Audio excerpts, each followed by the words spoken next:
I know what's going on, man. Flock a liar. I know something to do. Man, like, leave me to the guys, man. Hey, yo, like, I'll be back real soon. Shout out to my fans and my supporters, man. I love all y'all, man. New evidence in the K-Flock case has brought to light disturbing details about the rapper's life inside jail. During a recent court session, a video surfaced showing K-Flock, whose real name is Kevin Perez, sending a message from behind bars, "I'll be back real soon. Shout out to my fans, my supporters. I love all y'all. All you there owe me money."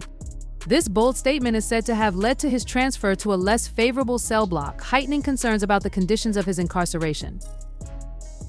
According to K-Flock's legal team, his new housing situation has placed him in grave danger. Fellow inmates are reportedly targeting him for money, snacks, and commissary items, creating a hostile and volatile environment. These ongoing demands have led to multiple violent altercations, raising serious concerns about whether the facility is doing enough to address his safety and well-being. This situation echoes comments made by social media personality Charleston White, who previously stirred controversy with his remarks about incarcerated rappers, particularly in the case of YNW Melly. "I'm so happy he Melly in jail getting mistreated," White stated, "When you take a life, you ain't got a right to complain about being mistreated when you done chose to play somebody." His perspective reflects a broader societal debate about whether high-profile inmates deserve special protection or should face the same harsh realities as other prisoners. K-Flock's incarceration stems from an incident on December 23, 2021, which involved the fatal shooting of Oscar Hernandez. On that day, Perez, along with two other individuals, was walking down a street in New York City. Surveillance footage captured him wearing a blue coat and a ski mask as he passed a barbershop. At that point, Hernandez exited the shop and seemingly noticed K-Flock. Witnesses reported hearing Hernandez shout, "What you looking at?" as tensions began to rise between the two. What followed has become a point of contention in the ongoing legal proceedings. Prosecutors argue that Hernandez approached Perez aggressively, which led to a deadly confrontation. In contrast, Perez's defense team asserts that Hernandez's behavior was threatening, claiming that K-Flock acted in self-defense. The exchange resulted in Hernandez's death, with Perez now facing serious charges, including murder. The court filings indicate that the confrontation quickly spiraled out of control. Witnesses described Hernandez advancing toward Perez with hostility, though exact details remain under investigation. Surveillance footage from nearby businesses is reportedly central to the prosecution's case, as it allegedly captures pivotal moments of the encounter. As K-Flock's legal battle progresses, his situation in jail has sparked significant debate. Supporters argue that due to his celebrity status and the potential for targeted violence, his safety should be a top priority. They believe the rapper is at heightened risk given the notoriety of his case and the threats he reportedly faces from fellow inmates. On the other hand, critics assert that incarceration inherently comes with risks, regardless of one's public profile. The court hearings surrounding K-Flock's case have highlighted the challenges of managing high-profile inmates. His fame has made him a target within the jail, amplifying his vulnerability to violence and harassment from fellow prisoners. This situation has sparked a broader conversation about how celebrity inmates should be treated. Some argue that such individuals shouldn't receive preferential treatment simply because of their fame, believing that jail is a place for punishment and high-profile inmates should face the same risks as anyone else. They argue that high-profile prisoners, including K-Flock, should be treated no differently than others in the system, and that jail should serve as a place of punishment rather than protection.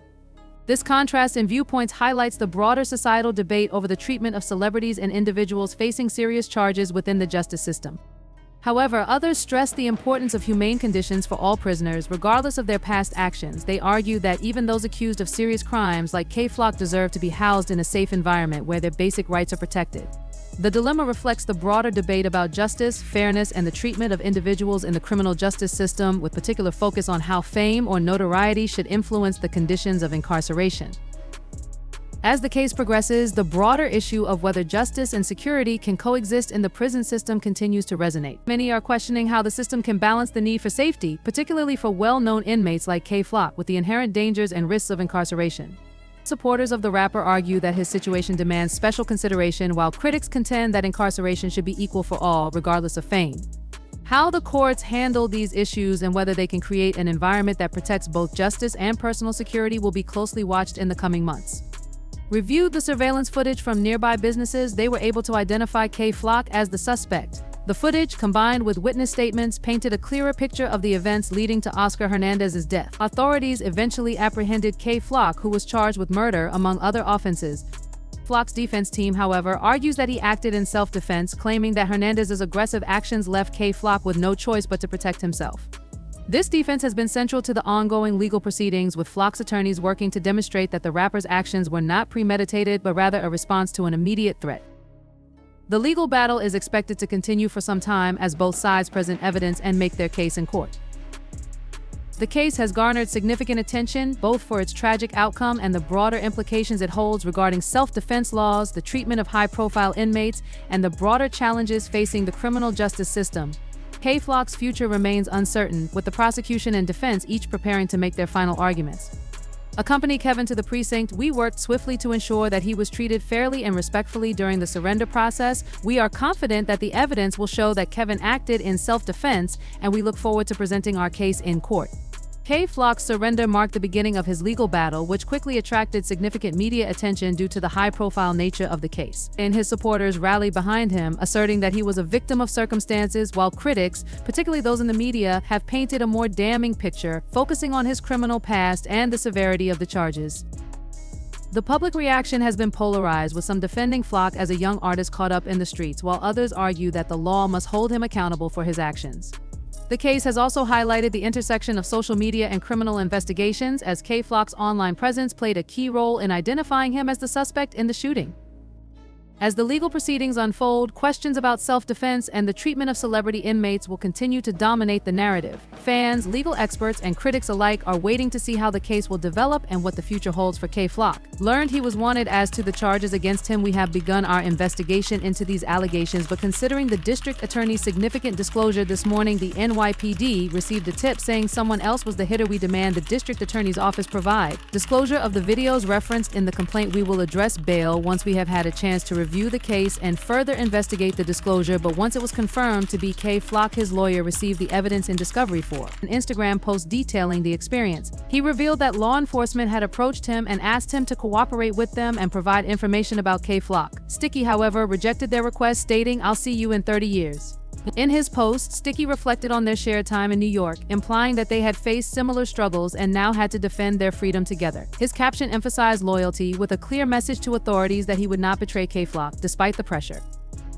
30 years is indeed a long time, and Sticky's response to the authorities shows his loyalty to K. Flock, which is commendable. However, the situation remains precarious, as 15 people are now facing RICO charges, and with so many individuals involved, the likelihood of someone turning state's witness to reduce their sentence increases. This is a harsh reality for K. Flock, as history has shown in cases like the YSL trial, where nearly half of the defendants cooperated with law enforcement. K. Flock is now the main target for the feds, and as the central figure, he faces the risk of betrayal from others involved in the case, making his situation even more complex. While K. Flock's legal battles and the high-profile nature of his case have kept him in the public eye, recent photos from jail have shown a more vulnerable side to the rapper.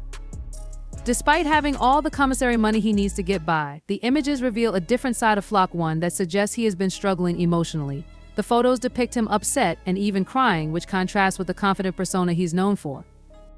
These images offer a glimpse into the harsh reality of his time behind bars, showing that despite his financial resources, the emotional toll of incarceration and the weight of the legal situation are taking a significant toll on him.